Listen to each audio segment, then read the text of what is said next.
Hey yo guys, time for my TNA Final Resolution pay-per-view review. Now Final Resolution was last night from the Impact Zone in Orlando, Florida. This was the first pay-per-view of TNA of 2008, obviously, so, you know, overall, the in-ring action was very good to very good, but the booking was bad to poor and okay at best. So, anyway, let's review the show. The first match was the Rock Rave Infection with Christy Hemme versus LAX. Now, this is the first match of 2008 for TNA, so I felt for those guys it's kind of a big compliment there. This match was mainly dominated by Homicide working over, Hernandez working over Rave. He gave Rave a big ear clap on the apron, and Rave hit an ST Homicide on the apron. Hernandez with a sit-down powerbomb on Rave. Hoyt with a big moonsault on Hernandez. I thought that was kind of cool, the big man doing the big man stuff there. Homicide with his Topeka Hilo on Hoyt. And the finish came with the super border toss when Hernandez was on the middle rope and gave Rave the border toss for the win. And then the Latino member then came out and, you know, low blow Hoyt, and then Christy Hemme tried to low blow that Latino member, but no testicles on that Latino member, so she beat down Hemme there and then undressed, and it was revealed to be Shelly Martinez, and even as she was undressing, she was getting the big Shelly chain just when she took off the shades and stuff, so that's kind of good, but I feel bad for Shelly Martinez that she gets to work her first match, her first official program with Christy Hemme after a kind of piss-poor performance in the female battle royal at Bound. So bad luck there, but this was overall a good match and a great way to start the show. I mean, I have a thing when TNA opens a show with LAX, you get a good match. The next thing we had was the Storm Young DCS Drinking Championship, which eventually culminated in Storm picking the match for Young at their next pay-per-view against All Odds in South Carolina. So, you know, it really could have been done on Impact, as Truth Slayer said. So, you know, that was pointless, and, you know, this whole feud was mainly comedy, and then it went serious, then it went back to comedy, and then it's going to be serious probably again. Anyways, next match was Black Rain versus Kaz. As I agree with True Slayer once again, as he said, this was Black Rain's best performance so far. It wasn't as bad as it could have been. It's not as bad as people may think. It was pretty decent. I mean, I mainly caught on. Kaz was in domination since I wasn't there for that much of it, but, you know, Rain went for the big shoulder tackle but hit the guardrail. Rain gave a knee lift to Kaz, who fell from the stage to the floor. That was kind of cool. Kaz with a nice spinning neck breaker and the springboard DDT, and Kaz got the win out of pretty much nowhere with the Wave of the Future, and stole Misty, so I don't know where they're going with this. Like, kind of Kaz stealing the rat kind of could make him, but I don't know. Hopefully they don't do that. And then the next match was the No DQ TNA Knockout title match, which was Awesome Kong versus champion Gail Kim. Now this match was just so good from booking wise, like one of the best stuff TNA booked on that night, to in-ring action. I mean, this just went all over the place. In the stands, I haven't seen a female match brawl in the stands ever. I mean, Kong did some dominating stuff there. I mean, the backhand slap when Gail Kim was on the turnbuckle and she got caught in the tree of woe. Then she did the Samoa Joe swing powerbomb to the guardrail. Then Kong was starting to get mad after Kim kicked out, I believe, out of an Awesome Bomb. I can't remember.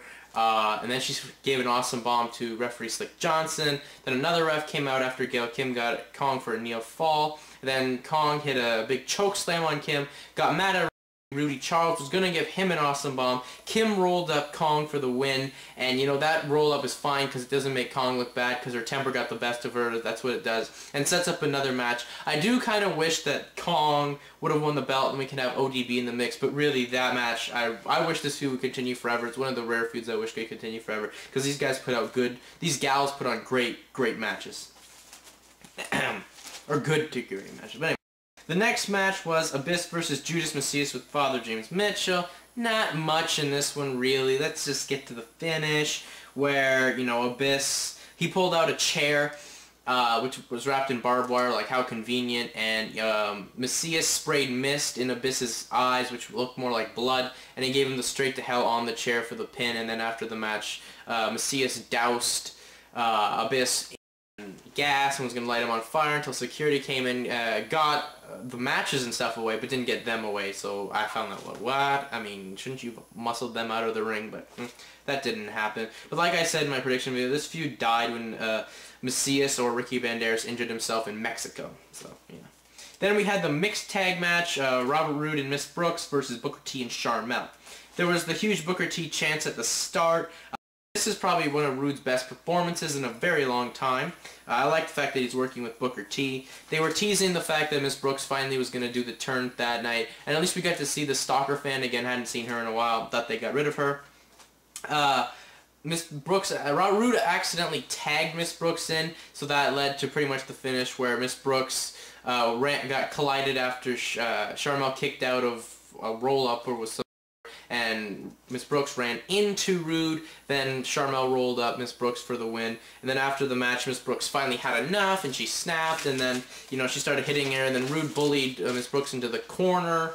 And Sharmell came in to make the save. And then Roode, thinking it was some security, gave her a big punch to the face. And, you know, they played that angle up where, and they actually did give her an update saying she had some jaw injury. So it adds some. It's a good Booker T Roode feud. I do like that feud, to be honest with you. Then we had the Ultimate X match, Team 3D and Johnny Devine versus Black Machismo and the MotorCity Machine Guns. I mean, in this match you got to see them actually put up the Ultimate X and Bubba Ray and Devine. Bubba Ray mainly cut a promo pretty much to kill time. I mean, I don't know why they couldn't have done that in the back, but whatever.